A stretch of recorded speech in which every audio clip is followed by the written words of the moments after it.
Gentili amici, buongiorno. Riapriamo questa finestra informativa per quanto riguarda il nostro spazio di friulitv.net per l'aggiornamento in merito all'esplosione che è accaduta questa mattina. Ne abbiamo dato notizia con un servizio circa una mezz'oretta fa. Abbiamo chiaramente gli aggiornamenti. Allora, intanto mettiamo subito la foto, tanto per darvi idea di quello che è accaduto, perché in un primo momento si parlava di un'abitazione, ma una scena apocalittica, quella che è apparsa questa mattina davanti a questo stabile. Si tratta di un deposito al piano terra, un magazzino deposito di bevande, mentre al piano superiore l'abitazione, che è ubicata in una frazione di Pinzano al Tagliamento. C'è stato il decesso di una donna, si tratta di Nelly Tramontin, 63 anni, da imputarsi alla fuga di gas all'interno del magazzino sottostante l'abitazione, scaturito da una stufa difettosa.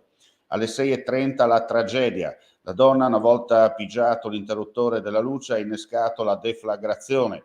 Il marito, sotto shock, che si trovava al piano superiore, ha allertato i soccorsi. La vittima è deceduta all'istante, colpita in pieno dall'onda d'urto provocata dalla deflagrazione che a sua volta ha sviluppato l'incendio.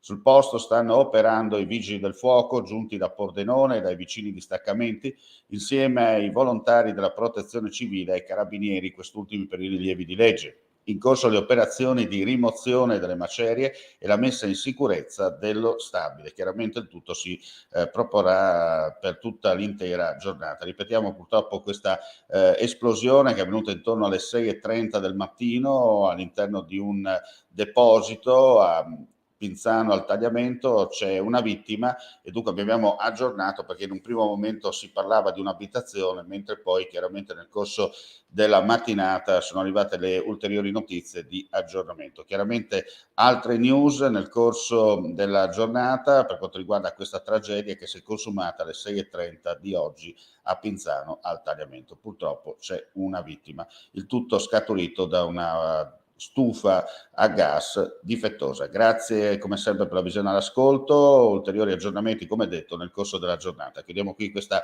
veloce edizione straordinaria in merito alla tragedia che si è consumata, come detto, questa mattina a Pinzano al Tagliamento. Grazie ancora a tutti voi, buona giornata a tutti.